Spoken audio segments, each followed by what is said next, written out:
भारतवर्ष में श्रीविलास नाम का एक नगर था। वहाँ राजा श्यामदास राज करता था।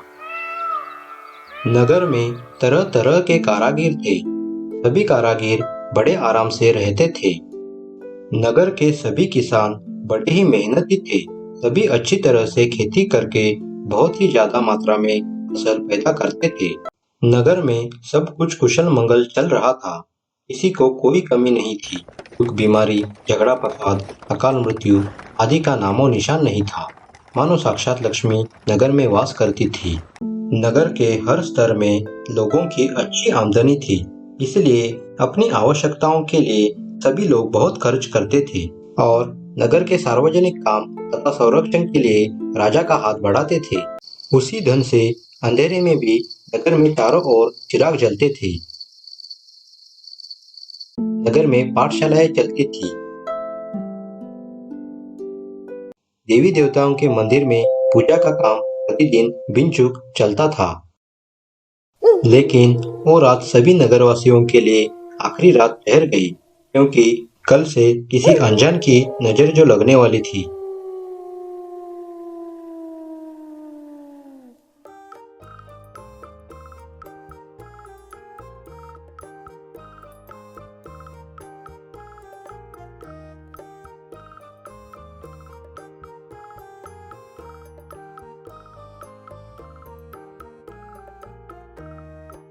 महाशयों, मेरे प्यारे भाई और बहनों, यह देखिए, बड़ी अजीब दवा है। इन शीशियों में कलियुग का अमृत है। इसी में सारे संसार का सुख छिपा हुआ है। उसकी एक एक बूंद में स्वर्ग की अनुभूति प्राप्त होगी। आप लोग एक बार इसे पीकर देखिए। पैसे की कोई बात नहीं, मुफ्त में लेके जाइए। ऐसा मीठा शरबत तो आपने जिंदगी में कभी पिया नहीं होगा। आइए आइए महाशयों, भाई और बहनों, आइए आइए, बस आधा गिलास पीकर देख लीजिए। उस दिन उसके पास कोई नहीं गया, ना ही उसकी तरफ मुड़ के एक बार किसी ने देखा। लेकिन इतने में वो हार नहीं मानने वाला था।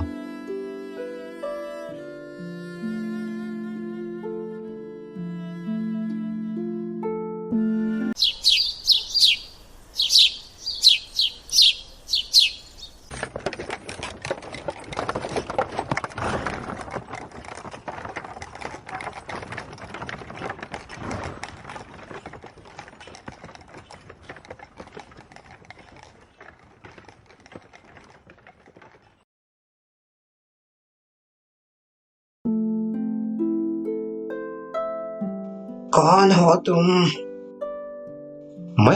मैं जादूगर। आप सभी नगरवासियों को जादुई दुनिया दिखाने ये अमृत की बोतलें लाया हूँ।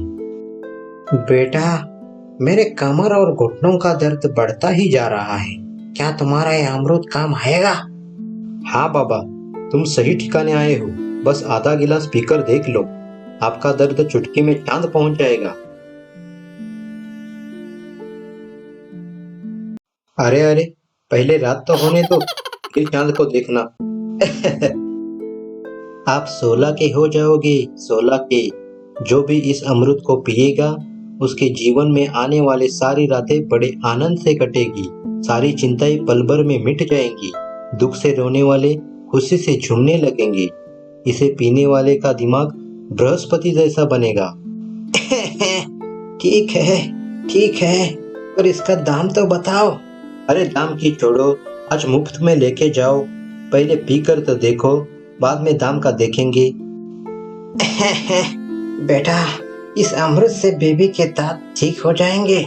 उसके दांत चूरन से दर्द कर रहे हैं। हाँ बाबा हाँ, बस आधे गिलास अमृत में आधा पानी मिलाकर मुंह में घुलाकर 2-3 बार थूकने के लिए कहो, और बाद में दो तीन नहीं 3-4 घूंट पीने के लिए कहो। अच्छा, तो और एक बोतल दे दो बेटा। सागर सागर तेरे दुल्हन मुझको पुकारे, आजा ना ना ना ना ना ना ना ना ना ना ना। अरे ओ बूढ़ो, पेड़ के नीचे अकेले अकेले क्या कर रहे हो? और तुम्हारा घुटनों का दर्द कैसा है? परमानंद परमानंद। बेटा क्या बताओ, जब से वो जादूगर नगर में अमृत लेके आया है, तब से दर्द शरीर छोड़कर चांद चला गया है। चाहो तो तुम भी आजमा कर देख लो। कही ये बूढ़ा सच तो नहीं बोलता। इस उम्र में इसका दर्द कम हो सकता, मेरा तो मामूली सा हमेशा के लिए चला जाता। एक बार इसकी बातों पर यकीन कर लेता हूँ, एक शीशी मैं भी लेकर आता हूँ। बूढ़े की बात पर यकीन कर वो युवक अमृत लेने चला जाता है।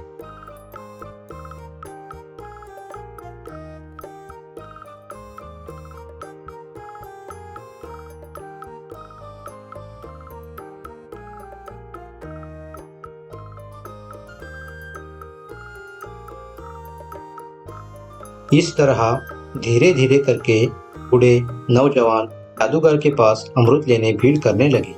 पहले कुछ दिन जादूगर ने अमृत की बोतलें मुफ्त में बांट दी।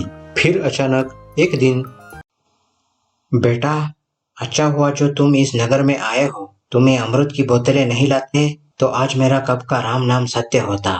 जल्दी से एक बोतल दे दो, बूढ़ी और मैं साथ में आधी आधी खत्म कर देते हैं।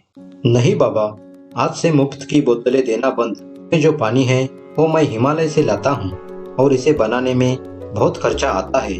अगर ऐसा हुआ तो मैं रास्ते पे आ जाऊंगा। आज से हर एक बोतल का 2 रुपया देना पड़ेगा। लेकिन बेटा, मैं तो ठहरा बूढ़ा बुजुर्ग, मेरे पास अब पैसे कहाँ से आएंगे। अगर तुम्हारे पास पैसे नहीं है तो घर में जो भी कुछ सोने चांदी के जेवर अथवा धान राशन है उसे लेकर आओ और ये अमृत लेके जाओ, मजे करो। अच्छा ठीक है, लेकर आता हूँ। कुछ भी हो जाए लेकिन स्वर्ग सुख में कोई कमी नहीं होनी चाहिए। इतना कहकर बूढ़ा घोड़े की दौड़ से बूढ़ी के जेवर लाने चला जाता है। अब जिनके पास पैसे नहीं थे वो धान लेके अमृत की शीशियां लेने जाते। जो जो पैसे वाले थे वो पैसे लेकर, और जिनके घरों में सोने चांदी के जेवर थे वो सोना चांदी लेकर। इस तरह जादूगर ने नगर के लोगों को पीने का चस्का लगाया। लोग अमृत पीकर जहाँ देखो वहां पर दिन भर लेटे रहते, कोई पेड़ के नीचे तो कोई चबूतरे पर। बस दिन रात सोकर सारे लोग स्वर्ग की अनुभूति ले रहे थे। किसी की नींद पूरी ही नहीं हो रही थी। देखते ही देखते उस अनजान आदमी ने, जो अपने आप को जादूगर कह रहा था, उसने पूरे नगर पे कब्जा कर लिया। उसका व्यापार बढ़ने लगा। उसके पास अब पैसा, धन और बहुत सारा अनाज इकट्ठा हो गया। जैसे जैसे व्यापार बढ़ने लगा, अमृत का दाम भी बढ़ा दिया। फिर भी आदत से मजबूर होकर लोग उसे खरीद कर पीने लगे। उसी नगर में कुछ बुद्धिमान लोग रहते थे। नगर पर जो आफत आई उससे उन्हें बड़ी चिंता होने लगी। सुनो भाइयों, मुझे तो दाल में कुछ काला नजर आ रहा है। लोग दिन भर कड़ी मेहनत कर कमाया सारा नाहक उड़ा रहे हैं। वो जादूगर मुझे तो शैतान धोखेबाज लगता है। जब वो आया था तब उसके पास कुछ न था। अब लोगों को ठग कर के मेहनत के पैसे छीन ले रहा है। सबको गहरे गड्ढे में ढकेल रहा है। वो जो भी कुछ बेच रहा है वो अमृत नहीं बल्कि कुछ और ही है। मुझे भी कुछ ऐसा ही लग रहा है। क्यों न हम राजा श्यामदास के पास उसकी शिकायत लेकर जाते हैं, देखते हैं राजा उसके बारे में क्या सोचता है। फिर वो तीनों उस जादूगर की शिकायत लेकर राज दरबार जाते हैं। राज दरबार में उन्होंने सारी हकीकत राजा श्यामदास को सुनाई। राजा ने तुरंत ही सिपाहियों को आदेश दिया। तुरंत ही सिपाही जादूगर को राज दरबार लाने चले गए।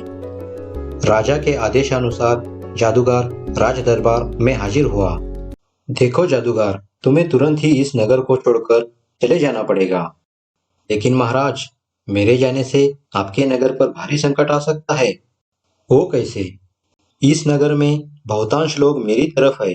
उन सबको हर रोज मैं बेहिसाब मजा देता हूँ। मुझे नगर से निकाले जाने से लोग दंगे मचाएंगे।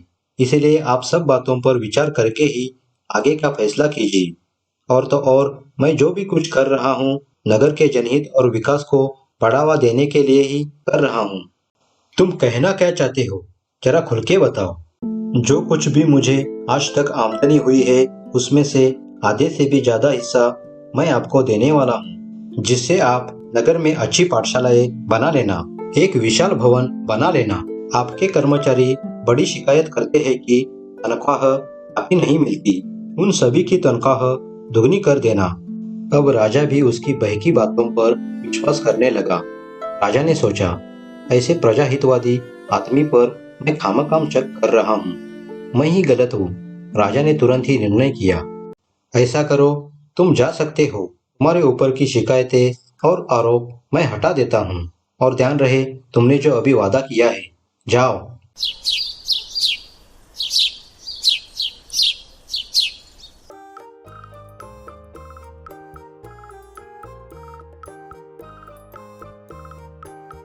अरे ओ बूढ़े, आज सुबह सुबह नारियल और फूल लेके किधर जा रहे हो? क्या बताओ बेटा, भगवान को नारियल चढ़ाकर आता हूँ। लेकिन किस लिए? कारण तो बता के जाओ।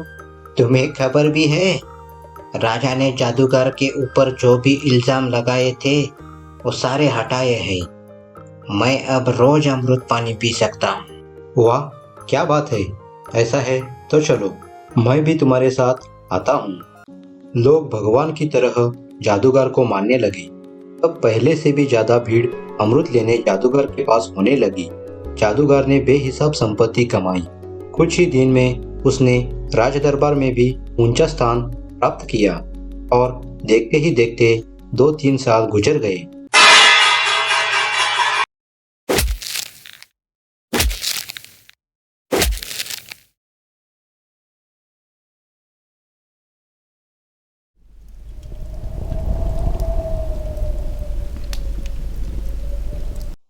जिसका डर था वही हो गया। उस अमृत ने अपना जहरीला रूप दिखा ही दिया।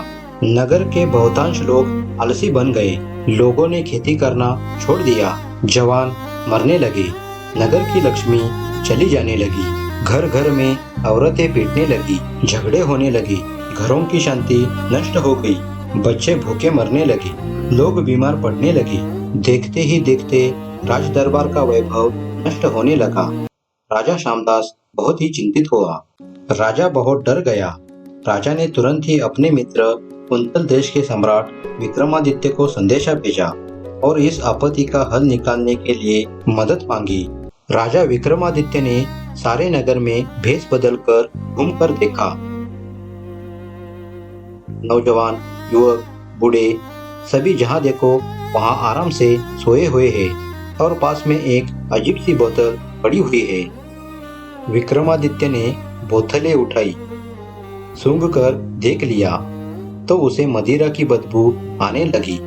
तुरंत ही जांच करने के लिए उसने अपने देश प्रयोगशाला भेज दी।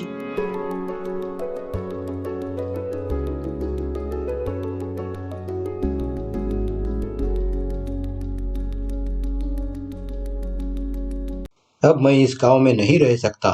बहुत सारी माया कमाई। ऐसा करता हूँ, आने वाली अमावस्या की रात सब लेकर ये नगर छोड़कर चला जाता हूँ। राजा विक्रमादित्य ने उसकी सारी बातें सुन ली। वो उस पाखंडी को पहचान गया। तुरंत ही वो राज दरबार राजा श्यामदास के पास पहुंचा। उसने सारी हकीकत राजा को बताई। उधर प्रयोगशाला में अमृत का पोल खुल चुका था। वो तो जहरीली मदिरा निकली। राजा श्यामदास ने फौरन ही जादूगर को बंदी बनाकर लाने के आदेश दिए। क्षमा कर दो महाराज, आगे से ऐसा कभी नहीं होगा। मैं ये नगर छोड़कर चला जाता हूँ। देखो जादूगर, हमने पता लगा लिया है कि तुम अमृत के नाम पर नगरवासियों को शराब के रूप में जहर पिला रहे हो। मासूम लोगों के जीवन के साथ खिलवाड़ कर रहे हो। इसीलिए मैं तुम्हें जीवन भर काल कुठड़ी में बंदी बनाकर रखने का हुक्म देता हूँ। सैनिकों, ले जाओ इसे। इस तरह जादूगर को राजा ने शिक्षा सुनाई और अपने परम मित्र विक्रमादित्य को धन्यवाद दिया। उसी दिन से सारे नगरवासी पहले जैसे अपना अपना काम करने लगे। देखते ही देखते नष्ट होता हुआ राजवैभव फिर से आने लगा। चारों ओर खुशहाली छाने लगी। हर घर में लक्ष्मी वास करने लगी।